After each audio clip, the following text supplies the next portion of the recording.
Well, Tim, as you know, this is kind of an inappropriate question for me, as I have a platform based on not putting on the ring of power, but rather throwing it directly into the fire. So your question is kind of like, if you were wearing the ring of power, what would you do?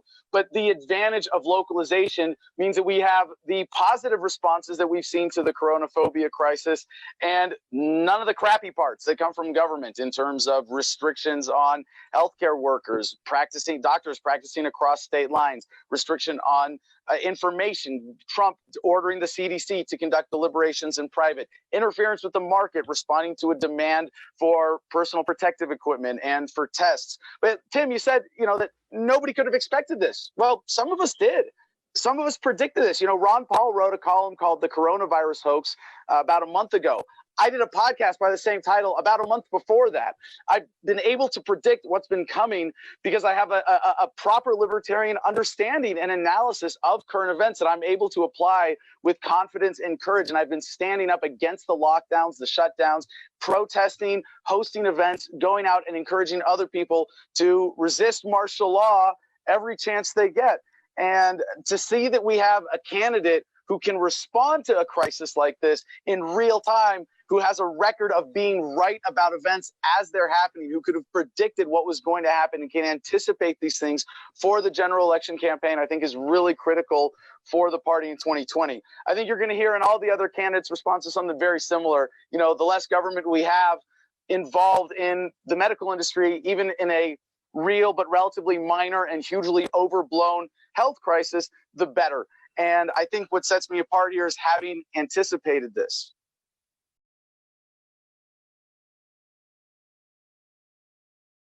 So I didn't hear a single candidate say what should be our priority in terms of federal policy, which is abolish the Department of Education. It doesn't run a single school. It doesn't educate a single child. All it does is hold us back from our potential. And I'm a big fan of the saying from Mark Twain, never let your schooling get in the way of your education. I think I'm the only candidate here who has successfully gotten kicked out of a high school. And having experienced that has allowed me to really see past the expectations that are forced on us. If there's something that we have to do educationally as libertarians, this is what I'm passionate about in terms of sharing our message, sharing this libertarian awareness. It's to show people that we don't have to play their game. The difference between Republicans and Democrats is the difference between going off a cliff at 70 miles an hour or 80 miles an hour. Either way, you're going off the cliff. And every other candidate in this race, even as a libertarian, is saying, well, I'm going to get you off the cliff at just 10 miles an hour. We're going to slow things way down, as opposed to saying, no, we're going to fundamentally rethink the system. We're going to think outside the box. And it's like, a baby elephant. You chain it up and it can't break the chain. It grows up to the point where it could easily break the chain. And it has this mental block where it thinks that it still can't break free. If there's one thing that I would want to continue educating people on, as I have in my activism, as I have proven over and over again, that we can educate people to say, you can think outside the box. You can think freely. You can think for yourself. And people who do that, people who get that, just that one little educational idea, to take charge of their own worldview, to think for themselves, they all inevitably become libertarians, because anybody who honestly questions authority and questions our current government inevitably comes to the conclusion that we are being governed by criminals and we have to fundamentally change this system.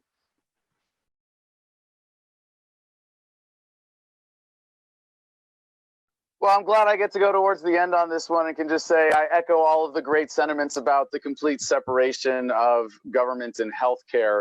I would only add an important statistic from Dr. Mary Ruwart, who in her analysis has shown that the FDA is responsible for over 40 million deaths just in its manipulation of the prescription drug approval process, getting unsafe drugs on the market and preventing life-saving drugs from being out in the market. Now, I will say, Dan said something that was very disappointing. He said, you can't do it because it's illegal. Well, I've done it. Being illegal didn't stop me.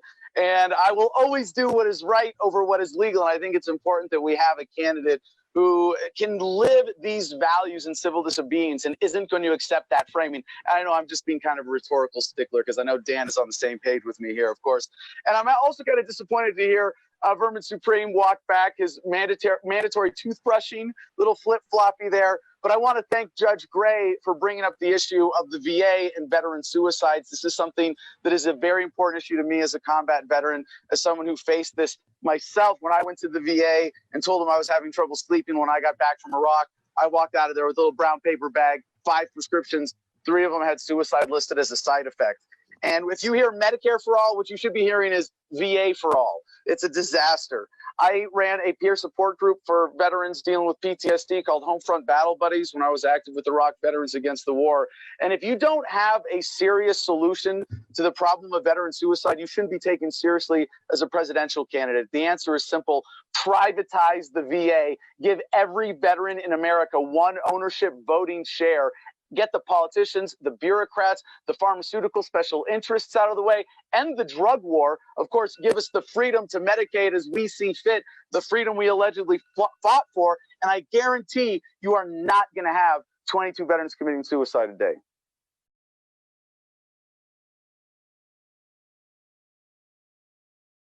I think by accepting the existing duopoly framing on this issue, we are really doing ourselves a disservice and failing to highlight libertarian principles. The question shouldn't be open or closed borders, but what's a legitimate border in the first place? Is a government border a legitimate border, or is a private property border a legitimate border? I would say only private property borders are legitimate. The government doesn't have a right to put up a line on a map and say people from this area can't cross into this area. I own 10 acres here in Arizona. Why can't I invite people from anywhere in the world to come here? Who has a right to put up any kind of block to them being able to go where I'm inviting them on my own property? I need to be able to set that standard if my property rights are being respected. If not, then they're not. And if we're not embracing this framing that rejects the duopoly messaging on this, we're missing that opportunity. And what we're doing is advocating for some kind of reform. You know, every other candidate here who's running to be president, to keep the federal government going, is saying that we're going to reform it in some way, that the paradigm of we need this big central authority, we're going to maintain it. We're not going to give you a new paradigm of decentralization or freedom or localization. We're going to keep the centralized, authoritative. You need a president. You need a government to protect you, whether it's from state governments or from poverty or medical bills. And they're all trying to make this paradigm of centralized, authoritative control of the federal government work. This is the only platform, localization, that says, you know, we don't need this anymore. We can have a whole new way of thinking about this system.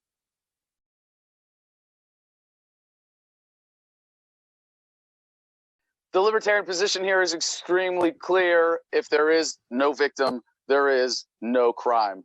With my platform, we stop enforcing all federal laws and regulations on day one. And this is something that is really important for us to be able to speak to as libertarians.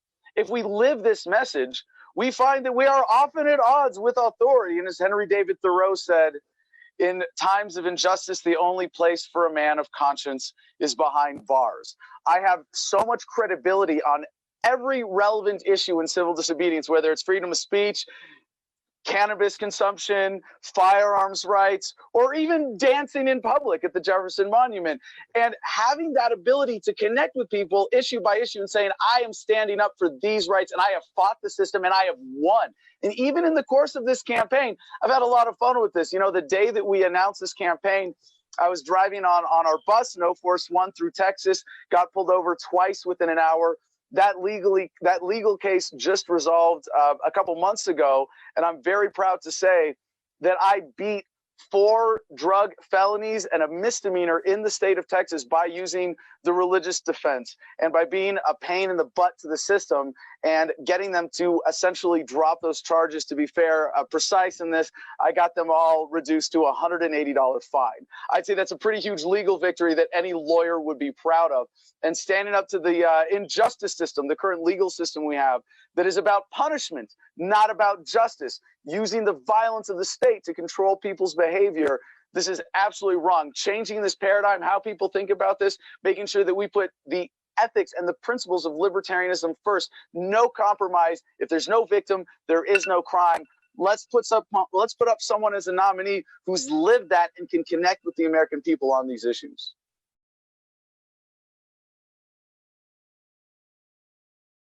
obviously there's a lot more to this question. And what we do as candidates to represent this and say, look, we don't want anything forced on you. And the one thing I haven't heard enough of in these debates in general, I mean, talking about the Federal Reserve System, inflation is a tax. When they create more money out of thin air by printing it or digitally creating it, they devalue the money in your bank account and in your back pocket. We have to end the system of coercive, centralized fiat currency all over the world and replace it with free market money, things like Bitcoin, other cryptocurrency. We have all sorts of digital mechanisms of having gold and silver backed money, all of these things that we have as better alternatives.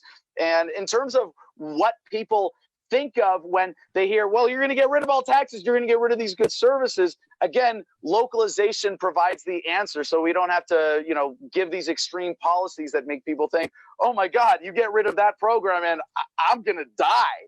No, just look, we can have it localized. We can transition the current systems to be voluntary, and so that there is no coercive taxation whatsoever. That should be the absolute goal of a free society, to say, no, we are not going to put up with any theft by any institution in the name of taxation. It is not a viable excuse. And I would just say, having not heard this from the other candidates, I would also challenge them as well to say, what's your plan for getting us off the dollar system? With this localization platform, we have a way of issuing people a currency that is a digital security token like Bitcoin cryptocurrency that allows the American people to take back what has been stolen from us and end the Fed once and for all.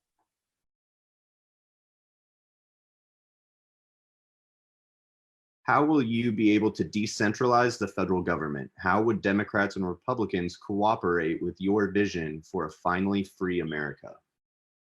Oh, that's a great question. And ultimately, this is the American people saying, we don't need the Constitution anymore. We are appealing to the higher authority known as the Declaration of Independence, which says we have not only a right, but a duty to alter and abolish systems of government that no longer serve us. And while the Republicans and Democrats of the political parties, the old parties, the two wings of the same bird, they are, oh, excuse me, there's a little explosion here in Ashfork. We have some construction working on tannerite, tannerite nearby. So it's a little distracting to hear an explosion in the middle of a debate, excuse me. Living off grid, I love it. So when people raise this objection, like, well, what if Republicans and Democrats object? Their bases don't object at all, because this idea of localization, getting government down to the community level, means everybody gets what they want. As Larry Sharp says, a libertarian is someone who says you can be as liberal or as conservative as you want, as long as you don't force it on anybody else. This is how we as libertarians, we get to steal the bases out from underneath the old parties by saying, look, if you want this form of government at the community level, that's great. Now you don't have to fight everybody who disagrees with you over the centralized plan of the federal government. This is why we see people from across the political spectrum supporting this message, supporting this campaign, Republicans and Democrats. The only people who can really object to this, and I wonder now if the other candidates fall into this category, are the nationalist militarists, especially hearing Judge Gray with such a strong pro-military message. This is anti-American. The founders were against a standing army. We need to really be the anti-war party, and then we can overthrow the military-industrial complex and the duopoly and serve the voters of those parties who know that they don't want to support the military-industrial complex. If we unite the American people on localization, we can have this revolution. Nicholas Quello says, with information more widely available than ever before, what sources do you use and trust to inform your views on current events?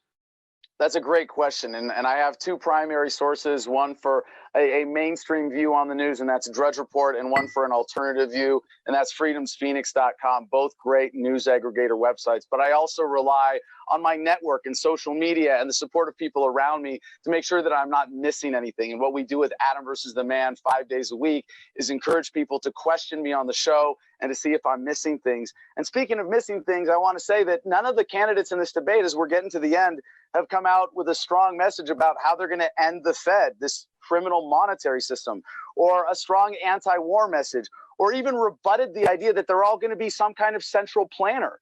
And I gotta say, I love hearing my friends Judge Gray and Mr. Hornberger go back and forth. It's kind of like hearing Republicans and Democrats argue about who has the best central plan for the whole country, except that they don't compliment me on my principles as much as my friends Mr. Gray and Mr. Hornberger. And Jacob said at one point, there's a little slip of the tongue, I think he is going to be the nominee about Mr. Gray. I wonder if there's some behind the scenes manipulation collaboration going on here. But the thing is, we can't be playing their game. We can't be accepting their framework of central planning, of keeping the thing going. And my message has the proof behind it that this is what works, talking about issues that appeal to people outside of the movement. And I don't think any of these other candidates saying, I'm going to do this as the nominee, I'm going to do this, have any proof to back it up. I have the proof, having raised more money than everybody else, having the success as an activist over the course of my career, having the social media following, the coalition groups in our campaign. It shows that this is what works. So whether I'm the nominee or not, I will just point out these important issues to all my fellow candidates who are here for beautiful reasons. Let's look at what actually works.